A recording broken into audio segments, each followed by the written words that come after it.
All comedy is about failure, frustration, disaster. I don't know why, don't ask me. The number of letters I got from people saying, he reminds me of my husband. And people were very, very fond of Martin.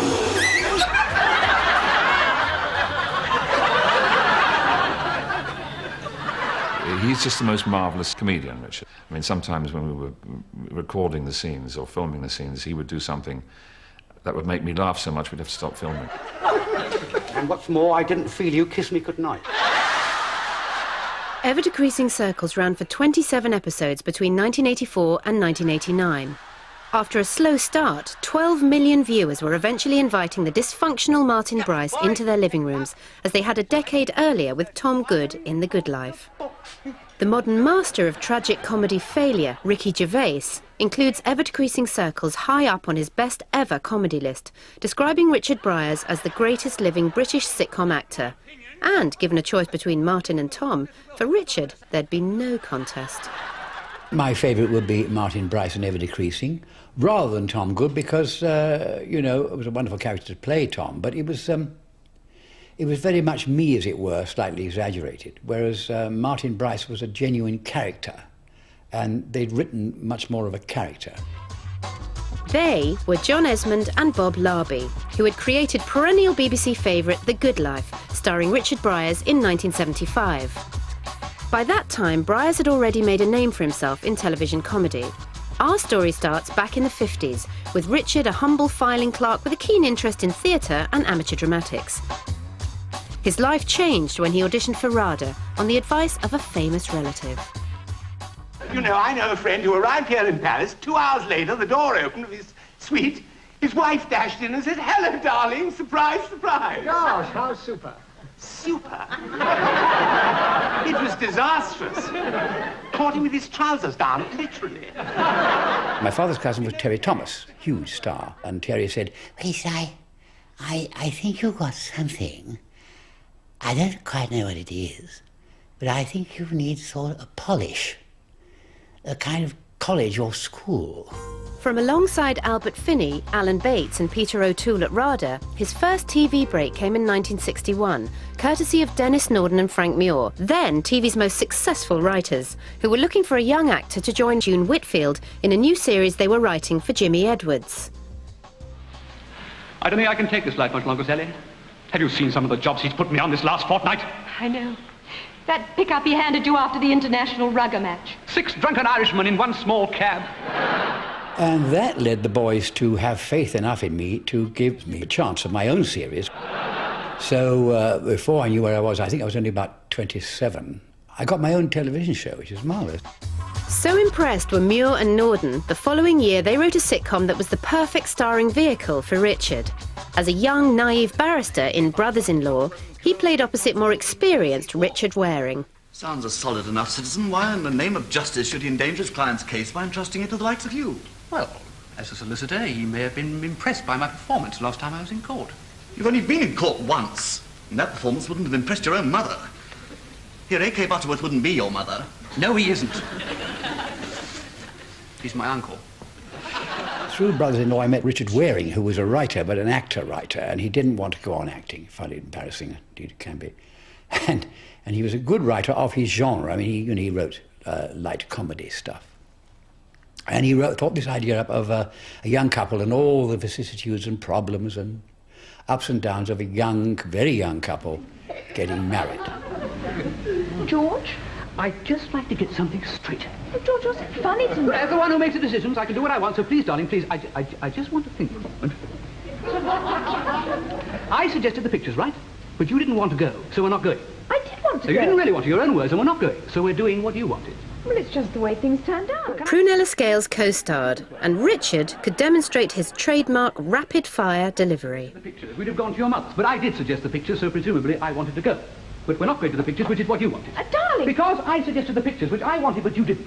We're going to your mother's tomorrow, which you wanted, but I didn't. Now listen. We're not going to the King's Head, which I wanted. The King's Head, you wanted to go to the pictures. We're not going there either. That got us very well known.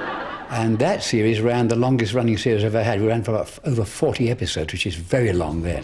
While Richard was making a name for himself in marriage lines, promising young writers John Esmonde and Bob Larbey also met Richard Waring, wearing his comedy executive hat. He commissioned a pilot which became their first sitcom series, Room at the Bottom. That led to a meeting in 1968 with Frank Muir, who by now was London Weekend Television's head of comedy. He commissioned Please Sir, Esmonde and Larbey's first big hit. How are we going to balance their survival against the increasing rate of civilization? No, I don't know the answer to that. What is it, Chief? Well, I don't know. I'm asking you. Oh, well, leave it with me. I'll have a think. It was because of that the BBC probably thought, yeah, I wonder if they could do anything for us that was any good. When they called us up, said, we're looking for a series for Richard Briers, who we never worked with, but who we obviously knew about. After Marriage Lines, Richard polished up his talents in both the theatre and films, such as Fathom with Raquel Welch.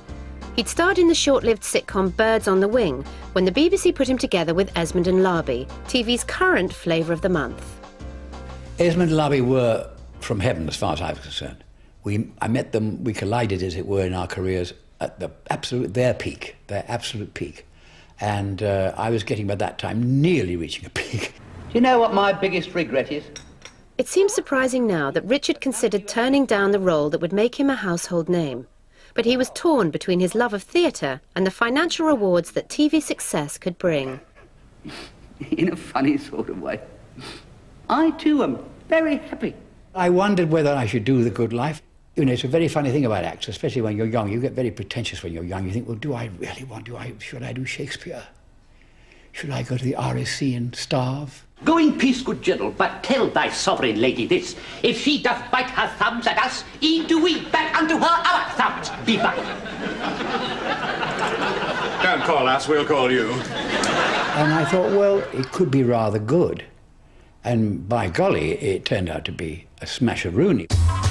Like Richard, his Good Life co-stars Felicity Kendall, Penelope Keith and Paul Eddington had strong theatre roots and had all been regulars in Alan Ayckbourn's West End plays.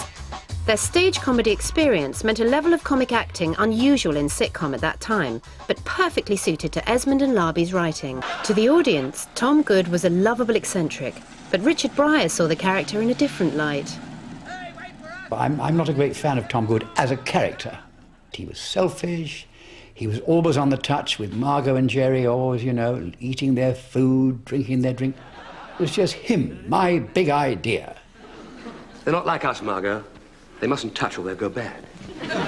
Most of the parts I played aren't that likeable, which is very odd because, you know, I've made a living by being likeable. After the success of The Good Life, the cast were all rewarded with their own sitcoms. Carla Lane wrote Solo for Felicity Kendall. Penelope Keith scored a major success as Audrey Forbes Hamilton in To the Manor Born, and Paul Eddington's politician Jim Hacker bumbled memorably in Yes Minister. Esmonde and Larbey also enjoyed phenomenal success on ITV with Get Some In, a sitcom about national service which gave Robert Lindsay an early starring role. So expectations were high for their next project with Richard Briers, The Other One in 1977. Richard was paired with Michael Gambon, another stage actor and Alan Ayckbourn regular, who was relatively new to television. He played the most boring man in the world, and I played the most bumptious, pushy, ghastly man in the world. And it was beautifully written by Esmonde and Larbey, and it became our favourite, but it was a flop. Buenas noches. Buenas. Sit down, Brian, old man, sit down. Papá, ¿qué hacen esos extranjeros en nuestra casa? The other one was a glorious failure. Richard wasn't very lovable. And the first time we did it in the studio, you could actually feel the studio audience recoil when Richard came forward with a moustache and a sort of smarmy kind of look about him. I was like, and the look said, no, that's not our Richard. After one, it would be 7 years before Richard Briers had another hit TV series. He appeared in the TV adaptation of Alan Ayckbourn's play The Norman Conquests, alongside Penelope Keith and Penelope Wilton. But Goodbye Mr. Kent, co-starring Hannah Gordon, lasted only one series. Esmonde and Larbey weren't faring much better, though Larbey had a solo hit in 1981 with A Fine Romance, starring Judi Dench and Michael Williams. Then, in the early 80s, Esmonde and Larbey happened upon a scene that they thought would not only make a great situation comedy, but also might prove to be a perfect role for Richard Briers. They were walking along Clapham Common one day, going somewhere, and there was a football match on. And in the middle was his referee, shouting and nagging and blowing his whistle, and this is offside, that's not right, what are you doing? Offside! And it was the end of the match, so they all ran off in the distance, and leaving this chap, you know, sort of saying, oh, wait for me, lads. Don't rush off, because they couldn't wait to get away from the bugger. All right, you've asked for this.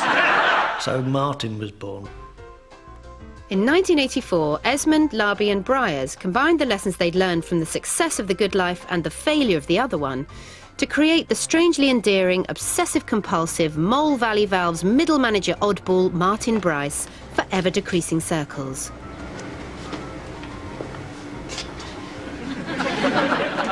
A lot of series are about what people do, what they try to get done, what this, that and the other.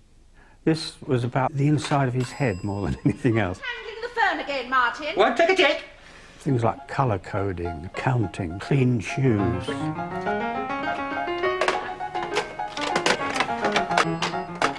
Everything in its place and a place for everything. Bob Larbey said, you're the only actor we can think of who will give it some kind of charm to this appalling character. I've often thought if I hadn't gone into valves, I'd have taken up psychiatry. They knew I could be vulnerable, and so I employed vulnerability into Martin.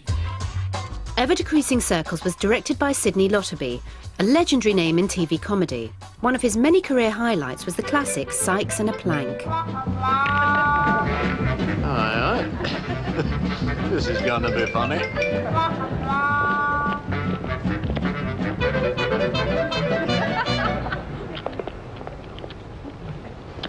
Yeah, I could have walked right into that plank. Oh. Why didn't you warn me? Blank or blank?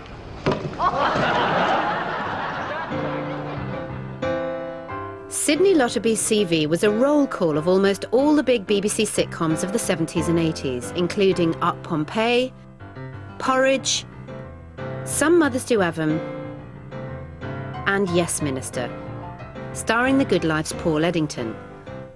Our audience could recognise the character of Martin and probably knew someone like him.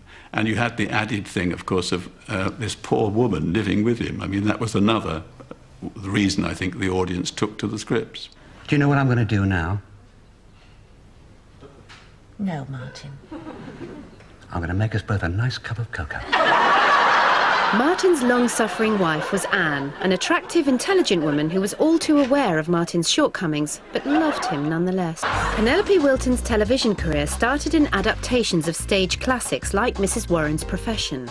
Frankly, I'm not going to stand any more of your nonsense. And as soon as you drop it, I won't expect you to stand any of mine. She had first appeared opposite Richard Briers, needless to say, in the TV version of Alan Ayckbourn's The Norman Conquests, before her career took a new direction with Ever-Decreasing Circles. You took me as your prisoner. At first, I hated everything you stood for. But physically, I am a woman, after all. You made me your mistress, and since then I've followed you from battlefield to battlefield like a slave. Crumbs. He's married to me and I'm a bit younger, and also yearn for something perhaps a bit more than was going on in this little cul-de-sac we were living in. Yes, Martin? I've got the milk on. Good.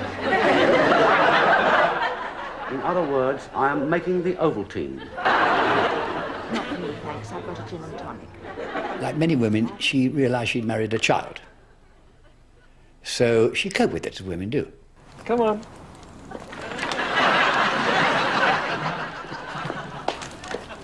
The unsophisticated world that Martin and Anne inhabit is turned upside down by the smooth and suave Paul Ryman, who seems as different from Martin as it's possible to be.